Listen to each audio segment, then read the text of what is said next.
A gente volta aqui com o TV Mar News e a gente vai tocar num assunto que eu acho que deixou muita gente e tem deixado ainda muita gente na dúvida sobre o que fazer com a extinção de condomínios, principalmente nesse momento que a gente tem vivenciado aí a situação dos bairros atingidos pela mineradora Braskem, e a gente vai entender o porquê que é necessário fazer a extinção dos condomínios à medida que, infelizmente, esses espaços estão sendo também evacuados. A gente recebe aqui no estúdio o advogado César Nantes, ele que é especialista exatamente nessa área condominial, não é isso? César, muito bom dia para você. Então, muita gente não tem a noção de que é necessário juridicamente também extinguir o condomínio. Explica para a gente o porquê e como é que acontece. Bom dia mais uma vez. Mesmo o condomínio, ele possuindo CNPJ, ele não é considerado uma pessoa jurídica, mas ele realmente, no mundo jurídico, ele possuindo esse CNPJ, ele pode contratar funcionários, né? Ele firma contratos e ele responde ativa e passivamente no Poder Judiciário.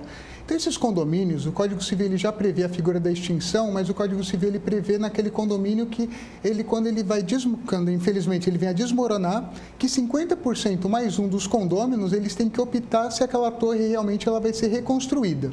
Nesses casos, como a gente pode citar agora como exemplo do Pinheiro, né, que por esse problema está ocorrendo essa evacuação, muitos condôminos imaginam que quando eles estão esvaziando aquelas torres, que realmente já ocorreu automaticamente a extinção desse condomínio. Ainda existe a figura do síndico e continua existindo a figura do condomínio quando existe mais de um condômino. Porque o condomínio, na verdade, ele é um compartilhamento de domínio. Quando existe mais que um proprietário, vai continuar existindo a figura do condomínio. Se a empresa, vamos dar um exemplo, a Braskem, quando ela conseguir comprar todas as unidades daquele condomínio, deixa de existir automaticamente a figura do condomínio, porque passa a ser um domínio. Só existe um condômino.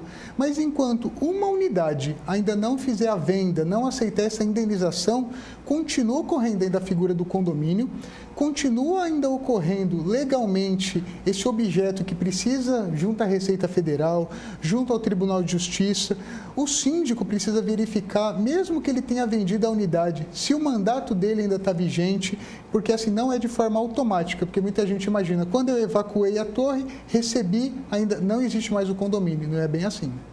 E quais são os problemas, né, que isso pode causar, o fato de não fazer a extinção do condomínio? Processos na justiça podem ser julgados à revelia, porque aquele síndico ou condômino imagina que não existe mais o condomínio, porque o condomínio, ele nem sempre ele vai figurar só no polo ativo, nem sempre o condomínio ele só entrou com a ação, ele pode também estar respondendo um processo na esfera trabalhista, civil, criminal, né?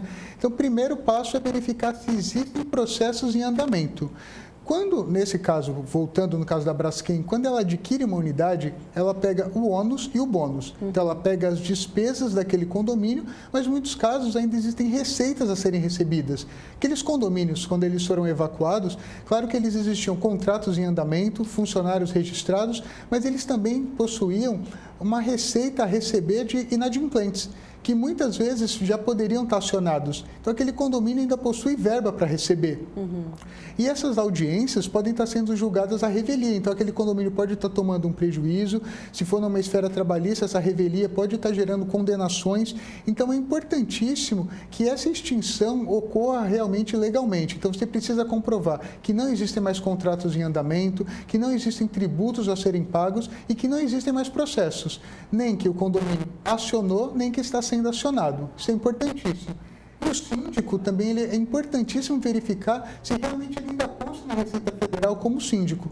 Até porque nesse momento de pandemia, todos os mandatos foram prorrogados. Então, até 30 de outubro, aqueles mandatos dos síndicos continuam vigentes. Como o Código Civil permite que qualquer pessoa física ou jurídica seja síndico, não significa que quando ele vende a unidade dele, que ele deixou de ser síndico. Ele continua sendo síndico, responde civil e criminalmente, inclusive com os próprios bens, se alguma ação ou omissão gerar um prejuízo. E ser condenado à revelia é uma omissão, independente se ele não mora mais no condomínio. Pois é, então, o passo a passo, o que deve ser adotado exatamente para fazer a extinção desse condomínio, qual seria? O primeiro passo, O condômino, que ele ainda não vendeu a unidade dele, ele precisa verificar realmente se existem despesas que ainda estão sendo geradas pelo condomínio, inclusive com cobrança para ele. Por quê? Toda despesa que existe no condomínio, quem paga são os condôminos com a fração ideal. Então, aquele condômino, mesmo com a fração dele do apartamento, ele precisa verificar se aquele condomínio está gerando despesa e se estão emitindo algum tipo de boleto para ele. É importantíssimo para o síndico verificar se já foi atualizado na Receita Federal, se ele continua sendo síndico, e verificar toda essa carteira de processos. Na verdade, quem vai adquirindo as unidades, que ela vai ser responsável pelo procedimento ou administrativo ou judicial da extinção.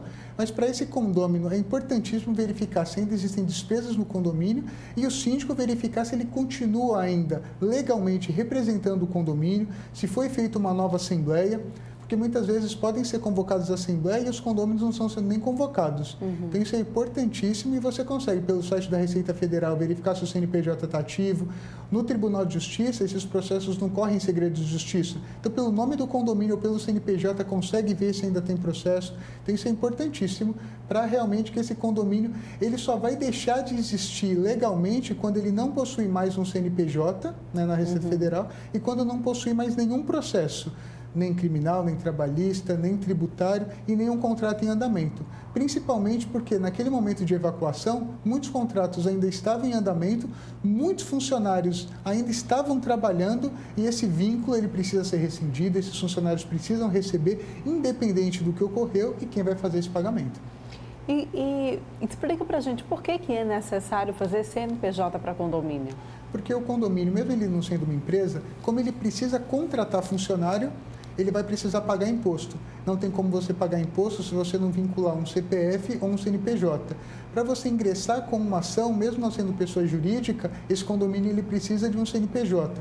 Esses condomínios, eles possuem receitas e despesas maiores do que muitas empresas. Então, mais do que nunca, é importante um síndico que tenha conhecimento do que realmente ele está fazendo, que ele tenha pessoas ao seu lado que entendam realmente, porque alegar desconhecimento nunca vai eximir esse síndico de uma responsabilidade ou de uma penalidade por algum prejuízo para o condomínio. Então, fica o alerta, então, principalmente a gente que já fala exatamente, diretamente para o pessoal de lá, do caso do Pinheiro e toda aquela região adjacente que tem sofrido com a ação da mineradora, né? Fica o alerta para que eles façam, então, a extinção de condomínio. Exatamente. Passa um recado para eles, César? Exatamente. Todos os condôminos realmente precisam confirmar se esse condomínio ele ainda está gerando despesas, se ele ainda tem algum tipo de receita. E mais importante ainda é que esse síndico que responde, porque o condomínio ele não pode ficar nem um dia sem a figura do síndico. Então, aquele síndico, ou que já vendeu sua unidade, ou que ainda não vendeu, ele continua respondendo pelo condomínio. Então, é importantíssimo que ele trate com a mineradora, que provavelmente quando ela começa a assumir a maioria das unidades, ela tem um percentual maior e claro que ela vai responder pelo condomínio. Mas isso não exime a responsabilidade do síndico. É que esse síndico também ele tem que ou renunciar, ou que a Braskem assuma como síndica, mas esse condômino que não tem mais nenhum interesse em continuar respondendo pelo condomínio, ele precisa verificar. Ou ele pode ser surpreendido futuramente com a informação que o condomínio foi condenado à revelia, que tem uma indenização alta e ele pode responder por isso. Muito bem, agradeço a tua participação aqui no TV Mar News. A gente se encontra em outra oportunidade, tá bom? Obrigado. E olha só, gente, para você que precisa se alistar para o Exército, mas não sabe como é que está o funcionamento desse serviço nessa situação de pandemia, a gente vem aqui passando para vocês as informações de como fazer. A gente confere agora na matéria de Fernando Palmeira. Atenção, jovens, ao completar 18 anos, não esqueçam a obrigação do alistamento militar. É o Exército Brasileiro convocando sempre os jovens que precisam sim, por obrigatoriedade, estar também servindo as fileiras das Forças Armadas Brasileiras, em especial o Exército Brasileiro, que fez prorrogação para o alistamento militar para 30 de setembro. Mas quem vai trazer maiores informações, maiores detalhes e melhores orientações é o presidente da Comissão de Seleção das Forças Armadas em Alagoas, Major Melo Miranda. Major, vamos fazer o chamado aí a essa meninada para o alistamento militar obrigatório. Fique à vontade.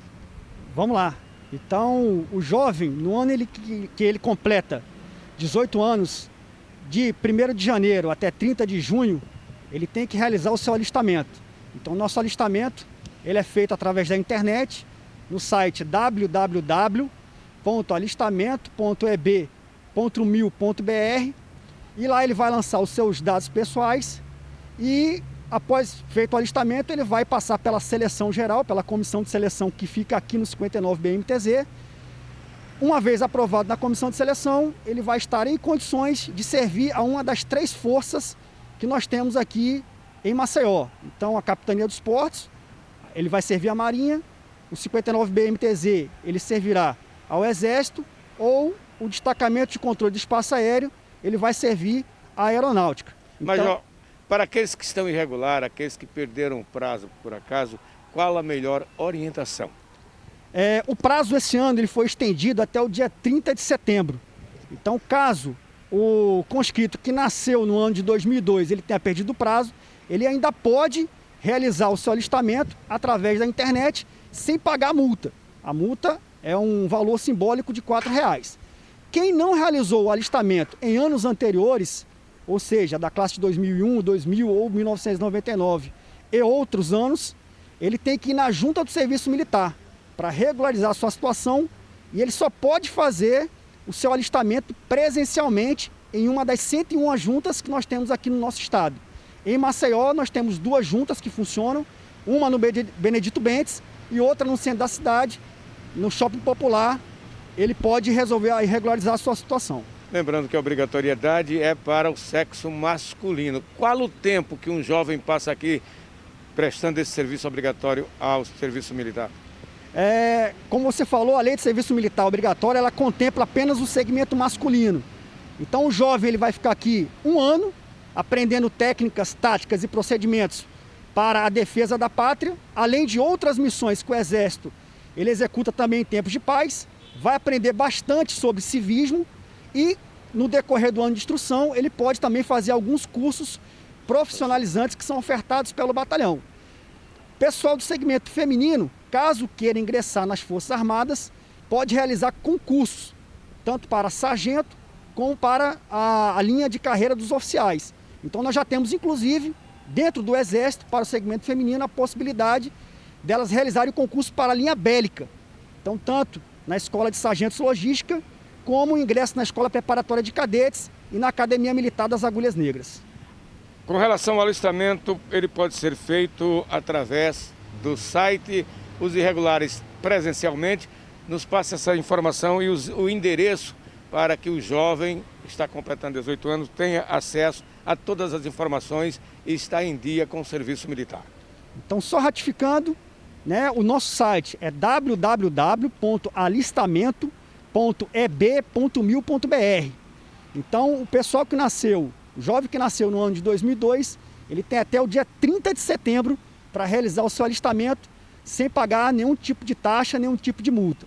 Quem é de anos anteriores deverá comparecer presencialmente em uma das nossas juntas de serviço militar para regularizar, pagar a multa e vai regularizar a sua situação e, se for o caso, pegar o seu certificado de dispensa de incorporação. Completou 18 anos, a obrigatoriedade de você, jovem do sexo masculino, com o serviço obrigatório do serviço militar das Forças Armadas Brasileiras, em especial do Exército Brasileiro. É motivo de orgulho para todo jovem que adentra aqui ao nosso Exército Brasileiro. Você também é responsável. O Exército Brasileiro, ele é formado pela nação, ou seja, pelo cidadão brasileiro. Aqui, do 59º Batalhão de Infantaria Motorizada, com as imagens de Chico Nogueira, Fernando Palmeira, para a TV Mar, da organização Arnaldo de Mello, no canal 525 da Claro Net. E a gente vai agora para um rápido intervalo, mas não sai daí porque a gente volta daqui a pouquinho trazendo mais informações.